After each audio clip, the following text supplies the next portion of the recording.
Audrey.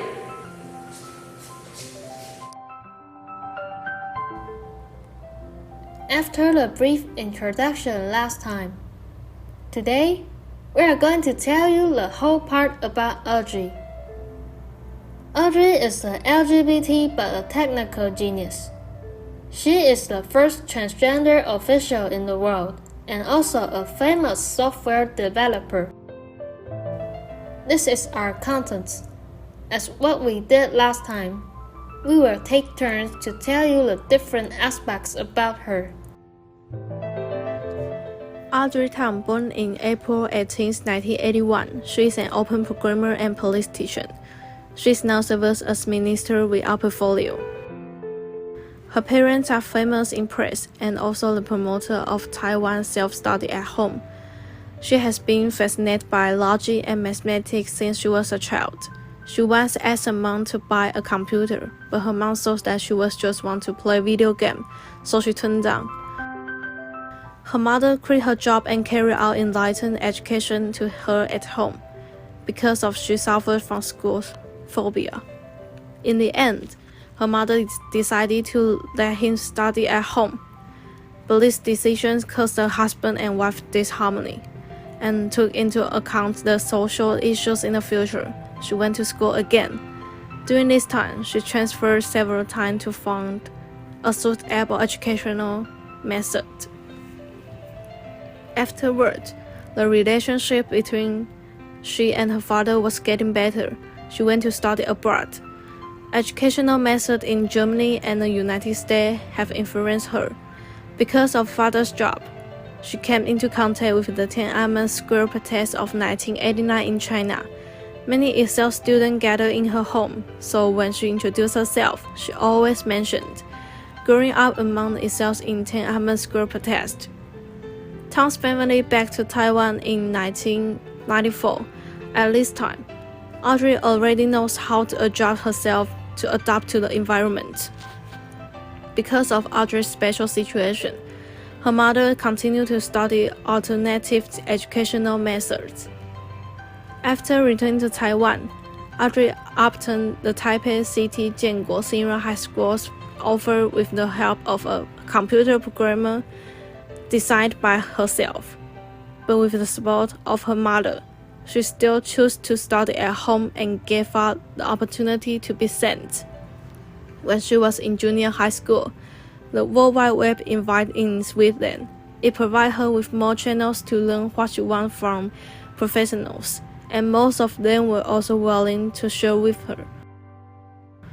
All of the above are indispensable factors for creating an information genius.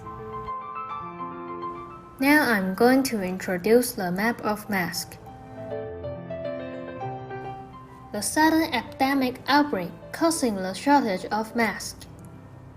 Everyone has to live on a totally different life. For example, students in Taiwan study home instead of going to school. People are worried because they couldn't buy enough or even no mask for them to wear, which might cause the infection.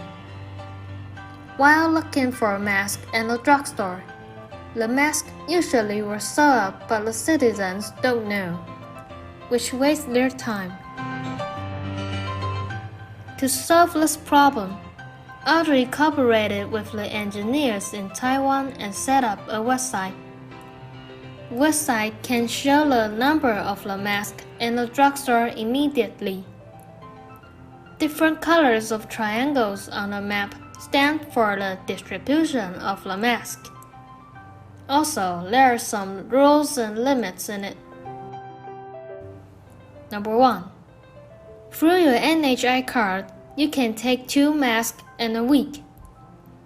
Look at the picture. This is our NHI card. We are proud of it because we don't need to pay a lot of money when we need to see a doctor.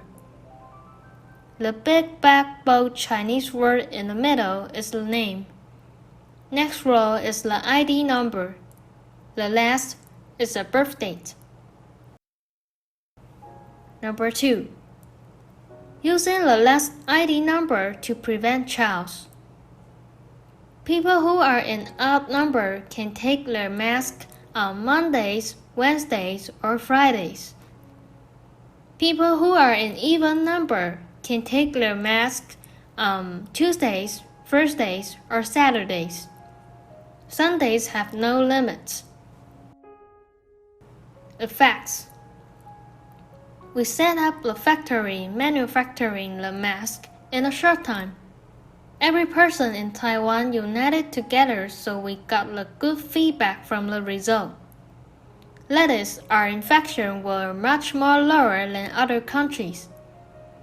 And last but not the least, we help the other countries by providing the mask and having good relationships with them. Not only the virus, we can help each other when anyone needs help. We are a big family in the world. Love has no religion, race, and gender. After all, united is strength. And now, I'm going to talk about a controversial issue. It is about sexual orientation in Taiwan. On May 17, 2019, Taiwan's legislative passed same-sex marriage law at the third reading. This also represents Taiwan was identified with the sexual orientation of transgender people. We know Audrey is LGBT. You might want to ask, what is LGBT? We know LGBT means lesbian, gay, bisexual, and transgender. Lesbian, which means a woman loves another woman. Gay for men love men. Bisexual is who love a man. Love woman also love men. And transgender refer to a guy change his or her appearance to another gender. There are still some countries haven't recognized LGBT. They think it's weird to see a family constituted by homosexuals. Taiwan is the first Asia country to identify with them. And you can think about the question after this meeting. Do you think it's weird too? Audrey Tong found she herself doesn't like a boy but more like a girl in her mind. When she was a teenager, she found that there are many people like her on the internet. People on the internet said the proportion of LGBT isn't high. But there are still over than 1 million people of them in the world. She knows she's not alone, and many years later, she used estrogen to make her look more like a woman. She said she had a second puberty in female identity. She is proud of being a part of LGBT, also a woman.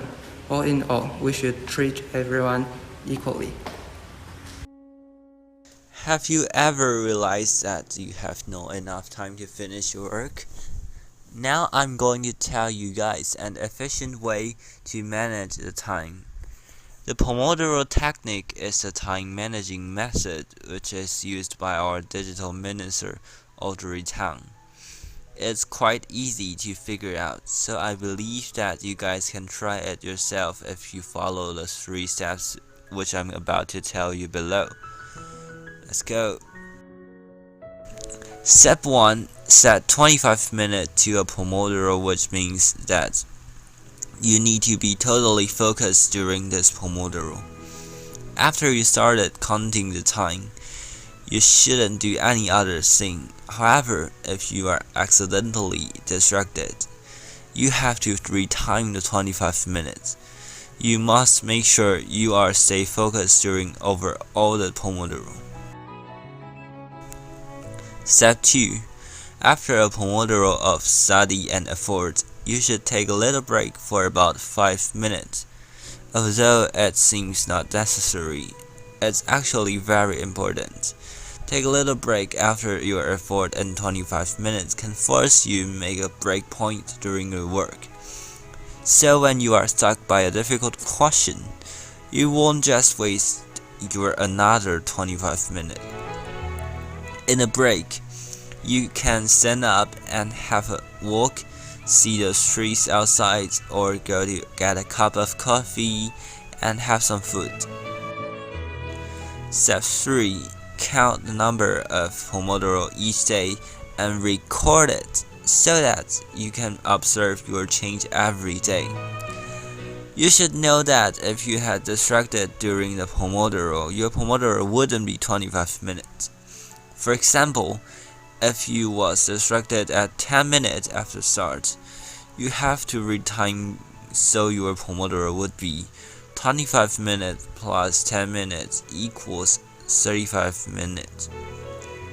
Finally, there is 4 tips to follow which can let you get started more easily. Tips 1. Write down your schedule before you start. Tips 2. Estimate how much Pomodoro would be taken for each work. Tips 3. Stay away from your phone during the break time between each Pomodoro, because if you use your phone during the break time, you may be more easier to distracted in next Pomodoro. Tips 4. After 4 Pomodoro cycle, you can take a long break for about 15 to 30 minutes.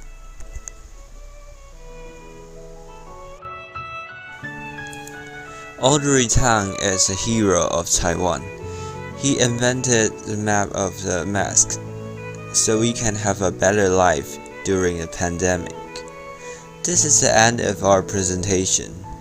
We hope you can enjoy it. Thank you for your time.